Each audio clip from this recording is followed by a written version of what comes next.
the amazing rise of Sleep Token goes on and on.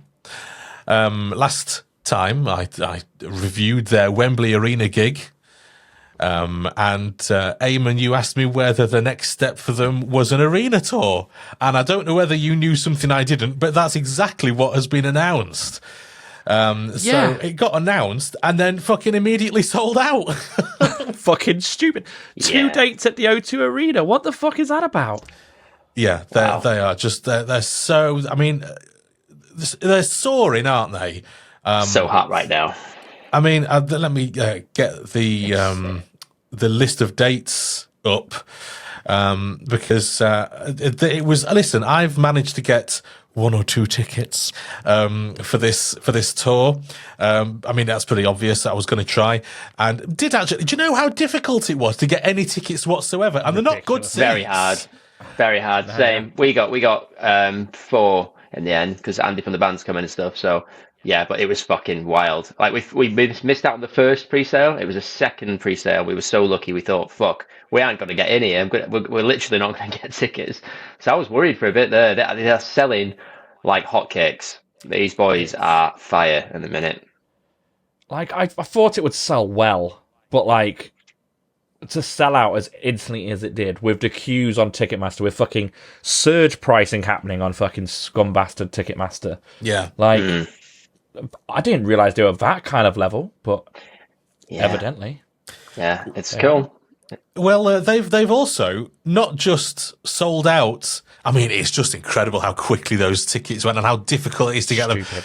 But they've also now re-signed to a different major label. They're now on RCA, which I guess they came to the end of a previous contract and just moved on to a bigger thing.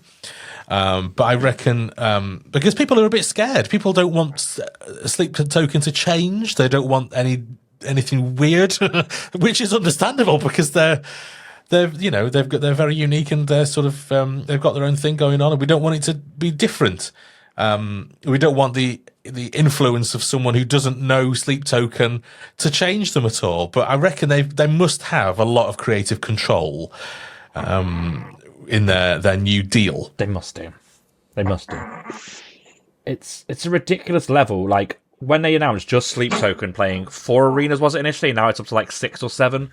I was like, right, it'll sell well. Then they'll announce a decent support band as well, and it might sell out. But the fact they can now just book whatever fucking support act they want, book no support band, it doesn't matter. Like it's I did not expect it at all. It's insane. And they're on what? Is it a 3rd album? Yeah, they're up to 3 now, yeah. Seeing them in a tiny tent a couple of years ago, and their rise has just been... Well, they're now arguably on the same level. They've sold more tickets than Ghost did on their last arena run. Wow. Already. Because Ghost didn't sell out those arenas at all. And where does this put them? Does it put them in that download headliner slot? It's got to, right? Got to. I mean, the on the same label, according to this story on Louder Sound, as Britney Spears and an act called ASAP Rocky, who I'm not familiar with. ASAP Rocky. Sorry, made it. I assume that's a pop act or a rap act or something. I've got no idea. Hit me Vessel one more time. That's what I want to see. Up the front. Let's get AI to make that album, please. Please. So, oh my God, yeah. It says here that it was reported that tickets to the Wembley gig sold out within 10 minutes of them being available. This year, Sleep Token are going to play shows in Australia and North America, and they're going to do 2 dates at the O2 Arena, and I'm going to be there both dates, just to say. Do you know what?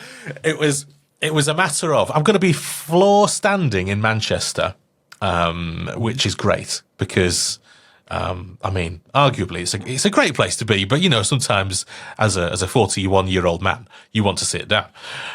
So I've got seated actually because I didn't have any choice, at the O2 on both those dates. I'm going to be on the side for the first gig and at the back for the next gig.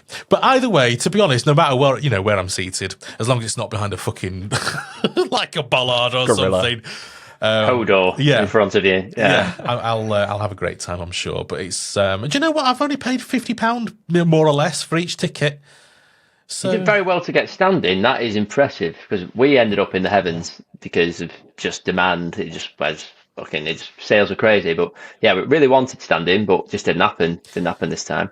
Yeah, there's one of our listeners on our Discord who was saying that he's got amazing seats or standing. I can't remember what he said now, to be honest, but he's got amazing seats. I remember looking at it and thinking, how the hell have you managed to get that?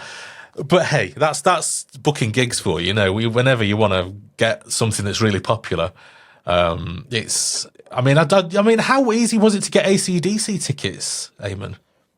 Well, if you're not an idiot and you don't use Ticketmaster, quite easy. Like, it was hard. Like, they sold out instantly. But C tickets is the fucking hero we all need. Like, I got through on C tickets by 10:05, I was done and dusted. Two front standing tickets. Really? Easiest thing I've done in my life. But I had Ticketmaster open and I was in a queue of like 20,000 over there. And by the time you get through on there, it's fucking surge pricing galore. Oh my God. Like, it's tickets are double the price. Do you know what? I even I registered, or I tried to register on Twickets, which is another one of your recommendations. But the fucking site went down, didn't it? Because it was that popular. Everyone was trying to get on it. And it was a server 503 gateway problem or something, which Rich might know a little bit more about because you're into your computers, aren't you? Allegedly. So yeah, I couldn't get on. I'm the AI king. Yeah, oh yes, exactly. Congratulations is all I can say to them. I mean, up and up. Yeah, fair play.